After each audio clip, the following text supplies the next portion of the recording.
Ассалаумағалейкум, қайырлы кеш. Қазақ ет арнасының көрермендері, қазақ елі, қалдарыңыз қалай? Дендеріңіз сау ма? Аман есенсіздер ма?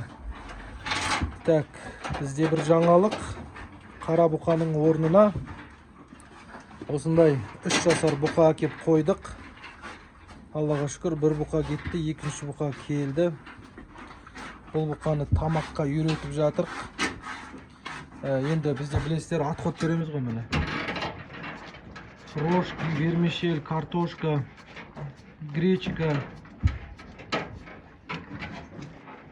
Осындай тамақтар береміз. Енді оны үйрету үшін үстінен арпа қосып, жай-жайдан үйретіп жатыр. Бірақ енді бұл бізде әрдайым бола бермейді. Сабақ уақытысы бітті, өздеріңіз білесіздер.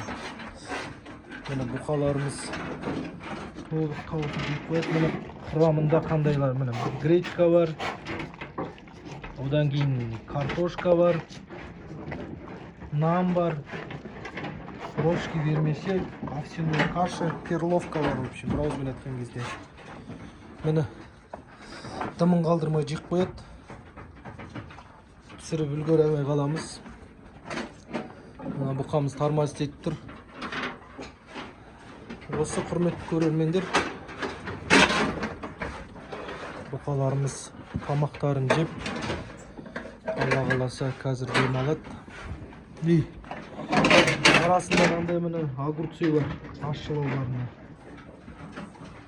Жақсы. Қазір толық тауысып жеп қояды. Осы жаңа ғана салдым. Біздің бұқалар отходқа үйренген ғой. Искейді жеп қояды. Енді әрдайым осындай отходтар болса, әрдайым осындай отход, содан кейін свекло егер араласып отыратын болса, мына біздің бұқамыз 2 ай 10 күннен кейін таза 315-320 килограмм етпен шығып кетер еді, Алла қаласа. Енді өкінішке орай ондай отход жоқ.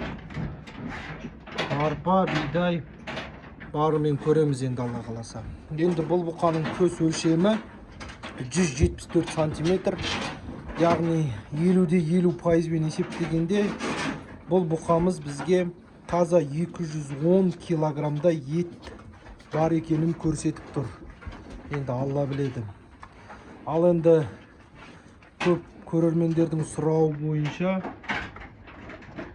біздің қара бұқамыз және де мына жердегі тоқал, мүйізді бұқаларымыз қаншаға кетті және қанша табыс қалдырды және қандай шығын шықты. Құрметті көрермендер, соны айтпастан бұрын мен сіздерге бұқа бордақылау және бұқа қойған кездегі шығындарды, например, бұқаны алған кездегі соны бұқаны алып ұтылып қалмас үшін, шығын шықпас үшін бұқаны қалай таңдап қораға қойғанымыз дұрыс. Енді былай қарасаңыздар, міне мынау біздің 3 жасар бұқамыз қазір нарықтық бағамен есептеп алынды. 2800 теңгеден өтеді ау деп алдық. Енді былай қарасаңыздар, 2800-ден өткеннің өзінде де бұл бұқа маған бір 80-90 мыңдай ақшалай қалдырып тұр екен, сойып сатып жіберсем. Енді бұқа алған кезде сондай пайда қалдыратындай мөлшерді ойлап бұқаны алсаңыздар, бұл бұқа сізге болашақта бордақыланып біткеннен кейін жақсы пайда қалдырады, егер еттің бағасы төмен түсіп қалмаса. Енді бұл бұқаны мен 480 мың теңгеге алдым. Қораға келуімен маған 510 мың теңге ақшаға айналған болатын. Ештеңе етпейді, Аллаға шүкір. Жақсы жаман емес. Қатты қымбатқа келген жоқ, жақсы бағамен келді деп айтуға болады. Енді қара бұқамыз плюс 5 килограмм тура осындай күймен, тура осындай состояниемен кірген болатын. Бірақ бұл бұқамыздың бойы қара бұқа қарағанда биіктеу екен. Біздің қара бұқа бұдан төмендеу болыпты. Енді сирақтары ұзын екен бұл бұқаның. Қара бұқа бізде тапал, жалпақ болған. Мынау да бойшаң, жалпақ, денесі ұзын. Енді Алла қаласа салмақ басуға нағыз бордақыға таңдалған бұқалардың бірі болып есептеледі. Өйткені бұқа таңдаған кезде бұқаның денесі ұзын болу керек, бойы биік болу керек. және де мойны сиыр мойын болмау керек, мойын жуан болу керек. Қалған денелері бұйыртса Алла қаласа толып кетеді. Ал енді қара бұқалар және қасындағы тұрған бұқалардың қалдырған табысын енді арнайы дайындалып қағазға жазған жоқпын. Мен сіздерге айтамын, нақты қалай болған. Содан кейін есептеп алсаңыздар болады калькуляторға салып. Енді маған қара бұқа 500 мыңға келді. Мына жердегі тоқал бұқа 250 мыңға, мүйізді бұқа 230 мыңға келді. Үшеуі де 2900 теңгеден өтті салмақтан. Мына жердегі мүйізді бұқаға келсек, мүйізді бұқа тұрды ғой, ол бұқа 170 килограмм басты. Үйде өлшенгенде 170 килограмм, магазинге барып өткізген кезде бұл бұқамыз 167 килограмм басты. Өйткені бұл бұқамызды сатып алатын адам ана жерін кесті, мына жерін кесті, бір ауызбен айтқан кезде сауда ғой деп мияулап қант ішті. Екінші бұқамыз тоқал бұқа. Тоқал бұқамыз 160 килограмм басты. Таразыға тартқан кезде үйде, магазинге апарған кезде 158 килограмм ба, 157 килограмм ба сондай тартты. Бұны да безін кесті, ана жерін кесті. Сонымен кесіп алып тастады. Сөйтіп сондай басты. 2900 теңгеден екеуі өтті. Енді таза бәрін сызып алып тастаған кезде бұл екі бұқа 932 мың теңге ақша шығарды мен есімде. Ал қара бұқамыз үйден сойып өлшегенде 310 килограмм болды. Кафеге апарып өткізгенде де 310 килограмм теңге ақша көрсетті. 310 салмақ көрсетті. 2900-ден өтті. Енді 890 мың теңге ақшалай шығарды ғой. Енді одан маған көмектескен жұмыскерлердің 10 мың теңгесін алып тастадым. Сондан бұл маған қанша пайда қалдырды ұмытып қалдыңыз. Көбейтіп алсаңыздар болады. 2900 теңгеден 310 килограммды. Одан кейін бұл үш бұқа, енді былай қарасаңыздар, менде отход болды. Отход бұл бұқаларға кіргізгенде отход үзілмеді, бір жақсы жері шыққанша отход жеді. Бұл үш бұқаға менен таза 150 мың теңге шығын шықты. 150 мың теңге, яғни арпа бидайына 150 мың теңге кетті. Шөптің расходын есептеген жоқпын, өйткені былтырғы бұқалардан қалған болатын. Осы үш бұқа маған орта есеппен, өзімнің есептеуім бойынша 2 айдың ішінде таза 700 мың теңге пайда қалдырып отыр екен. 700 мың теңге пайда қалдырды. Енді жаман емес, салмақтарын жақсы жинады. Енді көбісінің сұрақтары, қалай сенің бұқан кіргенде 205 килограмм болды, сен оны қайдан білдің, қайда өлшедің дейді. Енді ағайындар, әрдайым бұқа кірген кезде төс өлшемін метрмен немесе өзі ветеринарный аптекада сатады. Төс өлшем, бұқаның төс өлшемін өлшейтін. Сол арқылы бұқаның тірі салмағы шығады. Тірі салмағын арық күйінде 49 немесе 50% аласыздар. Одан кейін бұқа семірдау, толдау деген кезде 53%-дан жоғары алуға болады. Мен енді қара бұқаны 50%-бен есептедім. Таза 205 килограмм көрсетіп тұрды. Кірген кездегі, шыққан кездегі салмағы 310 килограмм. Сол кезде бұл бұқа 2 ай 10 күннің ішінде 105 килограмм қосыпты. Бұлай қарасаңыз, 105 килограмм. Ал енді мына жердегі екі бұқа, тоқал бұқамыз 90 килограмм, мүйізді бұқамыз 100 килограмммен кірді. 2 айдың ішінде, 2 ай емес, 1 ай 20 күннің ішінде 170-160 килограмммен салмақпен шығып кетті. Енді жаңағы төс өлшемін өлшеу арқылы бұқаның солай салмағын шығарып аламыз.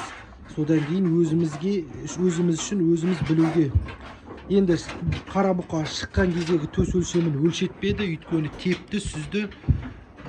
Бұл бұқа енді есін жиып алғаннан кейін сондай бір өнер шығарды, төс өлшемін шығарда өлшей алмадым. Енді Аллаға шүкір 2 ай бұқа байлап 700 мың теңге таза пайда қалды. Аллаға шүкір, жаман емес. Еңбек етсең ерінбей, тояды қарның тіленбей. Жол мұраты жету, қыз мұраты кету дейді. Сондықтан бұқаның мұраты бордақыға байланған кезде жақсы салмақ шығарып, сойылып кету ғой, енді бір ауызбен айтқан кезде. сондай мұраттары болды, сондай салмақпен шығып кетті. Жаман емес.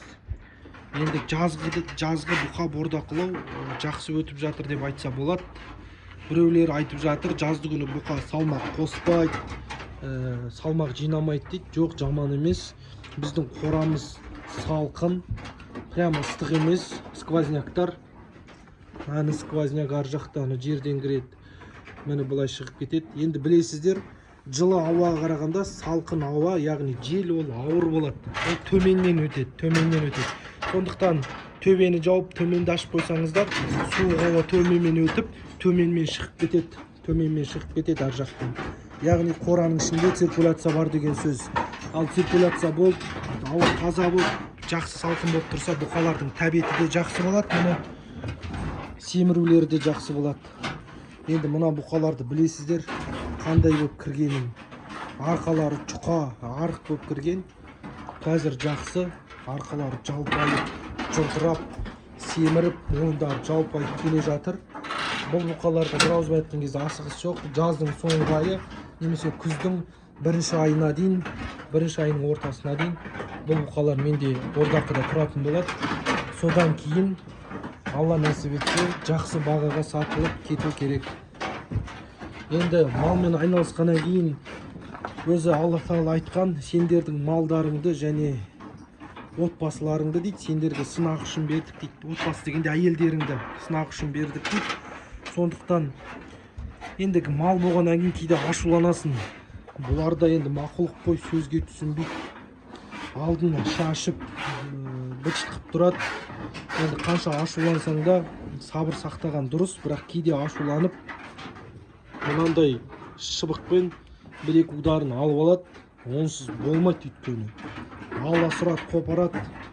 Қазір тәртіпті болып тұр бұқалар, өйткені бір ауызбен айтқан кезде үйренді.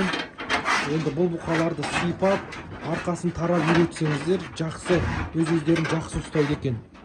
Ашуланбайды. Қандай ақбастар ашушаң болады негізі. Бірақ бір жақсы жері, бұл бұқа жуас, сипатады, арқасын таратады. Міне біздің үлкен бұқамызда Аллаға шүкір жаман емес, жуас екен. Енді осы құрметті көрермендер, барлығын толық айта білдім деген ойдамын. Қанша пайызбен шығарды, қанша пайда қалдырды, қанша шығын кетті, соны айттым. Енді толық айттым деген ойдамын. Енді қателесіп кеткен жерлерім болса, тағы да сұрақ қойыңыздар комментарияда, келесі видеода жақсылап түсіріп айта кететін боламын. Мен енді өзі математикаға жоқ болғаннан кейін арнайы бір дайындалып, қағазға жазып, қалай сөйлеп, қалай айту керек екенін жазбаймын. Алла Тағала ауызға сөз береді, соны сіздерге жеткіземіз. Енді тағы бір айтатын жағдай, әрдайым айтам, тәуекел ету жақсы нәрсе. Кімде-кім тәуекел етсе, тәуекелдің соңы береке болады дейді. Сондықтан әрдайым тәуекелсіз болыңыздар.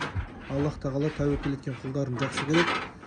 Қазақ елі, қазақ жұрты аман болсын. Әр қазағым бай қуатты болсын. Әр қазағымның үйінде ет үзілмесін, бақыт үзілмесін, әрдайым қуаныш болсын. Келесі видеода кездескенше аман сау болыңыздар. Кімде-кім видеоны толық көріп, соңына дейін көрген адамдар болса, лайк басыңыздар, комментарий жазыңыздар. Және сіздерге Алла разы болсын. Менің каналымды дамуына көмектесіп, үлес қосып жатқандарыңызға видеоны көріп. Келесі видеода да кездескенше сау болыңыздар.